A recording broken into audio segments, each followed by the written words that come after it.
This channel does not promote any violent, harmful, or illegal activities. All content provided by this channel is meant for an educational purpose only. আর এই মুহূর্তে জম্মু কাশ্মীরের খবরের নজর রাখতেই হচ্ছে, কারণ কাশ্মীরের 8 জেলায় এনআইএ অভিযান। ডোডা, উধামপুর, রিয়াসি, কিস্তওয়ারে অভিযানে এনআইএ। জঙ্গি অনুপ্রবেশের শিকড়ের খোঁজে এনআইএ অভিযান।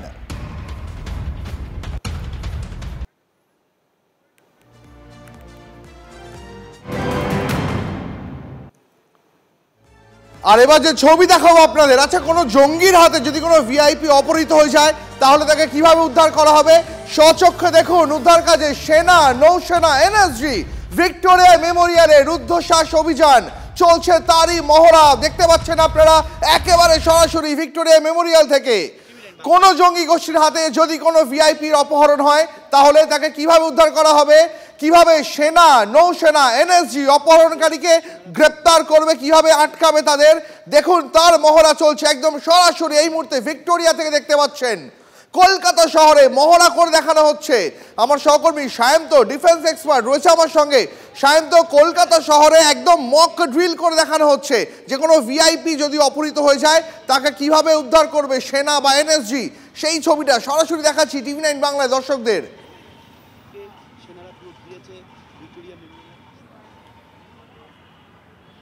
একদমই দীপ, দেখো তোমার তো খেয়াল আছে যে তাজ মুম্বাই কিভাবে অ্যাটাক করেছিল জঙ্গিরা এবং কিভাবে মরণাপন্ন লড়াই করে রীতিমতো উদ্ধার করা হয়েছিল ওই তাজ মুম্বাইকে। ভারতীয় সেনা, ভারতীয় নেভির মার্কোস কমান্ডো, এনএসজি কমান্ডো উদ্ধার করেছিল।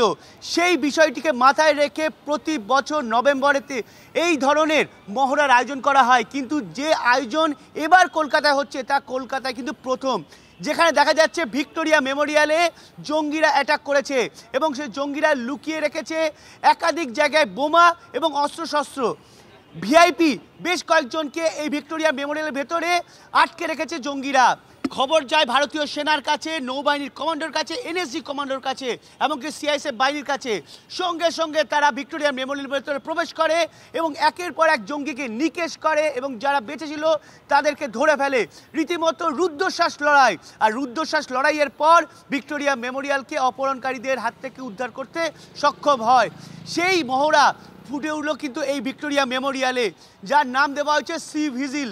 এই সি ভিজিলে কিন্তু একের পর এক মহড়া ভারতীয় সেনা করে দেখালো যে ভিক্টোরিয়া মেমোরিয়াল ভারতের কাছে অন্যতম গর্বের জায়গা, যেখানে যদি কোনো সময় জঙ্গিরা ঢুকে পড়ে বা জঙ্গিরা কোনো সময় ঢুকে যদি সাধারণ মানুষকে অপহরণ করে রাখে তাহলে কিভাবে উদ্ধার করা যাবে সেই বিষয়টি কিন্তু এভাবে নিজেদের রুদ্ধশ্বাস লড়াইয়ের মাধ্যমে তুলে ধরলো ভারতীয় সেনা, ভারতীয় নৌবাহিনীর কমান্ডো, এনএসজি কমান্ডো, সিআইএসএফের বাহিনীরা। স্বাভাবিকভাবেই রুদ্ধশ্বাস লড়াইয়ে কিন্তু জঙ্গিরা পরাস্ত হলো, ভারতীয় সেনার জয় হলো। দীপ, আমরা সেই ছবি দেখাচ্ছি দর্শকদের, যে ছবি আপনারা দেখতে পাচ্ছেন এই মুহূর্তে ভিক্টোরিয়া মেমোরিয়ালে। আগে কখনো এরকম রুদ্ধশ্বাস অভিযানের মহড়া দেখেনি গোটা বাংলা। কোনো ভিআইপি যদি অপহরণ হয়ে যায়, কোনো ভিআইপিকে যদি অপহরণ করে জঙ্গিরা, তাহলে তাকে কিভাবে উদ্ধার করবে ভারতীয় সেনা, ভারতীয় নৌসেনা বা এনএসজি, তারই মহড়া চলছে ভিক্টোরিয়া মেমোরিয়ালে। সেই ছবি দেখতে পাচ্ছেন আপনি এই মুহূর্তে টিভি9 বাংলায়।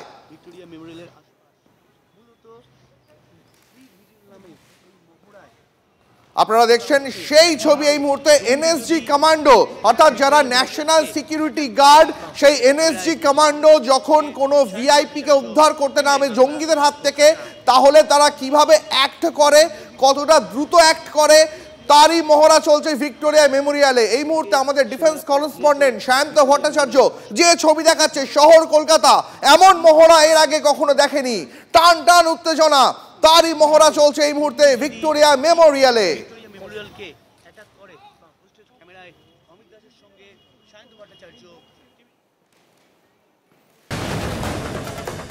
চেন্নাইয়ের হাসপাতালে ঢুকে চিকিৎসককে এলোপাথারি কোপানোর খবরে শিউরে উঠেছিল গোটা দেশ। সপ্তাহ কাটতে না কাটতেই সেই তামিলনাড়ুতেই এবার নৃশংস হামলার শিকার হলেন এক শিক্ষিকা ও এক আইনজীবী। তাঞ্জাভুরে ছাত্রছাত্রীদের চোখের সামনেই ধারালো অস্ত্র দিয়ে শিক্ষিকার গলা কেটে দেন এক যুবক। ওই শিক্ষিকা বিয়ের প্রস্তাব নাকচ করে দেওয়াতেই এই হত্যা বলে জানিয়েছে পুলিশ। অভিযুক্ত যুবককে পুলিশ গ্রেফতার করে। চোখের সামনে নৃশংস হত্যা দেখায় স্কুলের ছাত্রছাত্রীদের কাউন্সেলিংয়ের বন্দোবস্ত করেছে স্থানীয় প্রশাসন।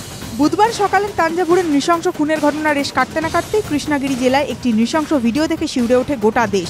ভিডিওয়ে দেখা যায় প্রকাশ্যে রাস্তায় হাসুয়া দিয়ে কোপানো হচ্ছে এক আইনজীবীকে। রক্তাক্ত অবস্থায় রাস্তাতেই পড়ে রয়েছেন ওই আইনজীবী। জানা যায় হামলাকারী ওই আইনজীবী ল ক্লার্ক। ব্যক্তিগত শত্রুতা থেকেই হামলা বলে দাবি পুলিশের। শুরু হয়েছিল এক ডাক্তারকে দিয়ে, এবার শিক্ষিকা, তারপর আইনজীবী। একের পর এক নৃশংস হামলা কিন্তু আইন শৃঙ্খলা নিয়ে প্রশ্ন তুলে দিচ্ছে। জানিয়ে স্ট্যালিন প্রশাসনের বিরুদ্ধে সরব হয়েছেন বিরোধীরা। Bureau report, TV9 Bangla.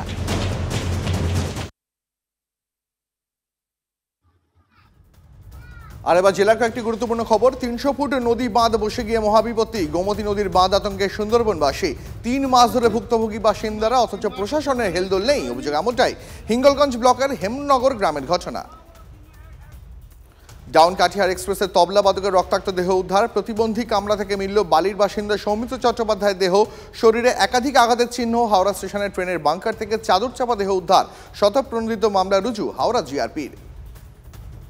শুক্র ও শনিবার পানীয় জল পরিষেবা বন্ধ থাকবে শিলিগুড়িতে। নতুন ইনটেক ওয়েল চালুর জন্য বন্ধ থাকবে পরিষেবা। বিজ্ঞপ্তি জারি করেছে শিলিগুড়ি পুর নিগম। বিভিন্ন ওয়ার্ডে 26টি জলের ট্যাঙ্ক পাঠাবে পুর নিগম।